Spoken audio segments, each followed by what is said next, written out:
मैं doctor S के कुलश्रेष्ठ वर्धमान महावीर खुला विश्वविद्यालय कोटा में सहायक आचार्य अर्थशास्त्र के पद पर कार्यरत हूँ। आज हम चर्चा करने वाले हैं नॉन प्रोबेबिलिटी सैंपलिंग के बारे में।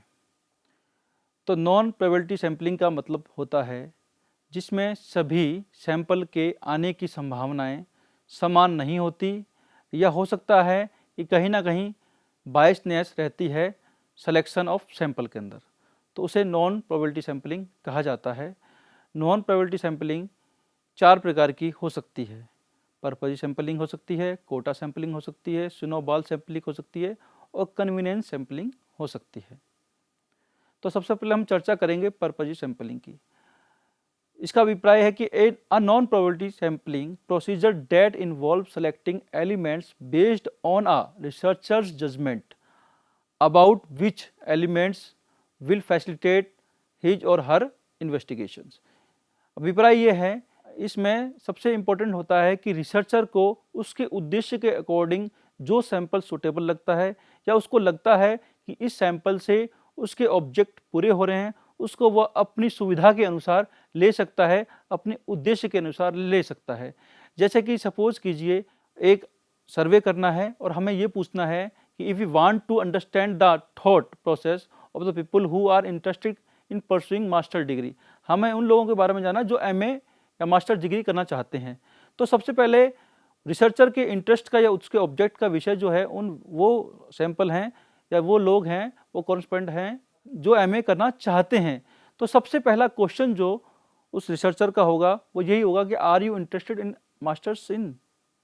तो अगर वो नो कहता है तो उसका उद्देश्य वो पूरा नहीं कर पाता, तो उसको वह छोड़ भी सकता है।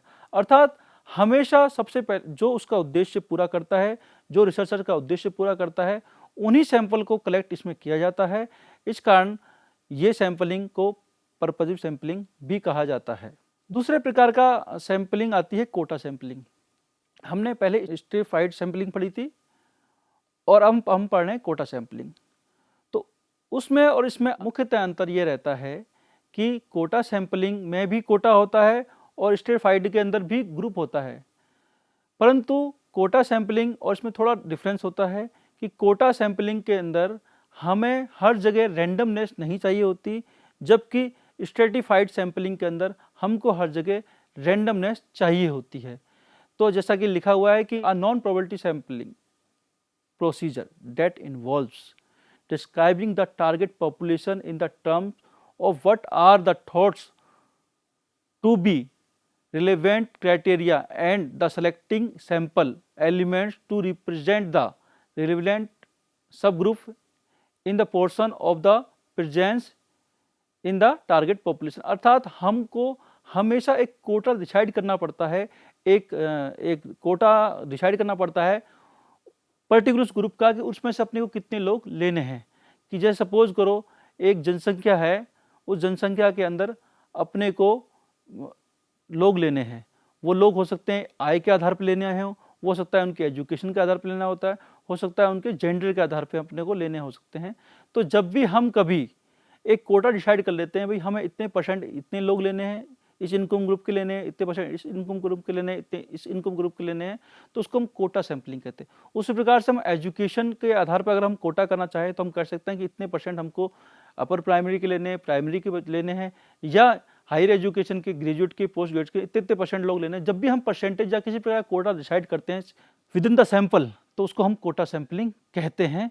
इसलिए कोटा सैंपलिंग जो होती है वो हमारे उद्देश्य के आधार पर, और कहीं ना कहीं हमें इसमें थोड़ा सा रैंडमनेस की छूट भी मिलती है कि हम हर जगह रैंडमनेस नहीं कर पाते, जबकि स्ट्रेटिफाइड में हमको रैंडमनेस का भी सहारा लेना पड़ता है।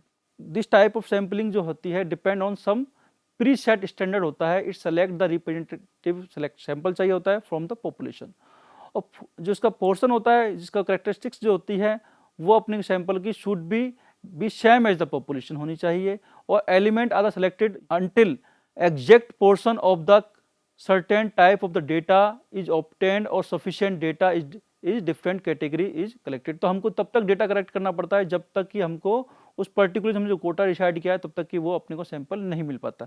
एक एग्जांपल हम लेते हैं छोटा सा, कि सपोज करो हमें एक जनसंख्या में से अपने को मेल और फीमेल लेने हैं, और हमको पॉपुलेशन का पहले से पता है कि भाई 45% फीमेल है और 55% उसमें मेल हैं। और हम ये चाहते हैं कि हमारा भी पॉपुलेशन के आधार पर ही वो डेटा हो, या हम ये चाहते हैं कि जैसे सपोज को 100 का हमको सैंपल लेना है, तो कोशिश ये रहेगी, सैंपल जो भी रिसर्चर होगा उसकी कोशिश ये रहेगी कि 45 फीमेल और 55 मेल वो कलेक्ट करे। अगर उसने ये डिसाइड कर रखा है कि हमको उतना ही लेना, तो दैट कॉल्ड कोटा सैंपलिंग। अब आते हैं स्नोबॉल सैंपलिंग। स्नोबॉल सैंपलिंग के अंदर क्या होता है कि रिसर्चर ही, एक जब रिसर्चर फील्ड पे जाता है तो, और वो ऐसा केस ले रहा हो जो बहुत रेयर हो या अननोन जगह हो, तो उसको जो भी उस जिससे वो उसने सैंपल कलेक्ट किया है उस रेस्पॉन्स ही बताएगा कि भाई दूसरा आपके काम आ सकता है। तो इसको ऐसे अपने डिफाइन कर सकते हैं कि a non probability sampling procedure that involves using members of the group of interest to identify other member of the group, यानी कि ग्रुप में का जो मेंबर है वही अदर पर्सन को आइडेंटिफाई करता है। तो अपने ऐसा भी कह सकते हैं कि this technique is used in the situation where the population is completely unknown and rare. तो therefore we will take the help from the first element which we select from the population and ask him to recommend other element who will fit the description of the sample needed. So the referral technique जो होती है, इसको यानी कि इसको referral technique बोल सकते हैं, स्नोबॉल सैंपलिंग को रेफरल सैंपलिंग भी कहा जा सकता है। तो इसमें एक प्रकार से रेफरल किया जाता है किसी को, तो referral technique goes on increasing the size of population like a snowball. तो जिस तरह जितना रेफरल किया जाएगा उसी प्रकार से आपके सैंपल का साइज भी बढ़ता जाएगा पॉपुलेशन में से। इसका एक डायग्राम बनाया गया, देखिए जैसे पहले ने 2 को रिकमेंड किया, दूसरे ने फिर 1 को रिकमेंड किया, इस प्रकार से रिकमेंडेशन करते करते आपके जो है साइज जो है आपके सैंपल का बढ़ता जाता है।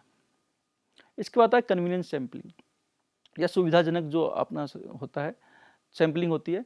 तो इसमें क्या होता है, इसमें जो रिसर्चर होता है अपनी सुविधा के अकॉर्डिंग ही वो अपने रिस्पॉन्ड को चुनता है। उसे ऐसा लगता है कि ये मेरे लिए उपयुक्त रहेंगे या मेरे लिए मेरे कॉस्ट को बचाएंगे, मेरे टाइम को बचाएंगे, जो भी उसको प्रॉपर लगता है कि भाई यहाँ करने से उसकी सुविधा रहेगी, यानी कि उसमें ये उसको रैंडमनेस को नहीं वो प्रायोरिटी देता, वो प्रायोरिटी अपनी सुविधा को देता है।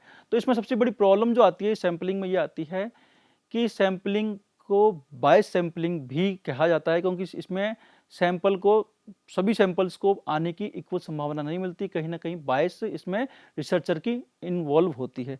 इस कारण कन्वीनियंस सैंपलिंग का सबसे बड़ा जो दुर्गुण है, या यूँ कह सकते हैं कि जो इसका जो बैड इम्पैक्ट है वो ये है कि ये एंटायर पॉपुलेशन को नहीं सिलेक्ट कर पाती।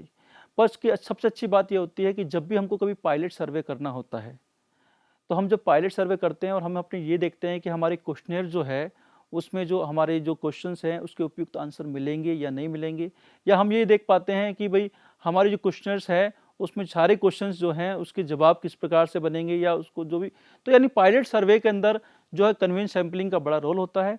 जब भी हमें पायलट सर्वे करना होता है तो सबसे पहले हमें अपने अनुसार ही कन्वीनियंस सैंपलिंग लेनी होती है।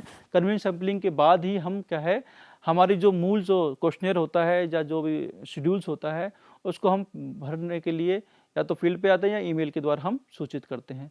तो ये कन्वीनियंस सैंपलिंग होती है।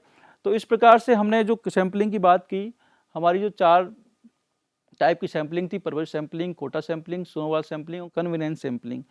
तो इन चारों सैंपलिंग को नॉन प्रोबेबिलिटी सैंपलिंग कहा जाता है, और ये चारों सैंपलिंग का भी टाइम और मनी बचाने में बड़ा उपयोग हो रहा है। और इसमें हालांकि रैंडमनेस की कमी आती है, तो जो रिकमेंड किया जाता है वो हमको हमेशा रैंडम सैंपलिंग किया जाता है। रैंडम सैंपलिंग की जो टेक्निक्स बताई जाती है उनका उपयोग करना चाहिए हमको हमेशा। किंतु कई बार ऐसा भी होता है कि हमारे पास कुछ कंस्टेंट होते हैं, उस कंस्टेंट के अकॉर्डिंग हमको परवरिश sampling, quota sampling, snowball sampling या कन्वीनियंस सैंपलिंग का भी यूज करके अपने रिसर्च को एक नया आयाम देना चाहिए। आज हमने नॉन प्रोबेबिलिटी सैंपलिंग के बारे में पढ़ा, और नॉन प्रोबेबिलिटी सैंपलिंग के बाद हम जो है आने वाले लेक्चर्स में सैंपलिंग एरर के बारे में डिस्कस करेंगे।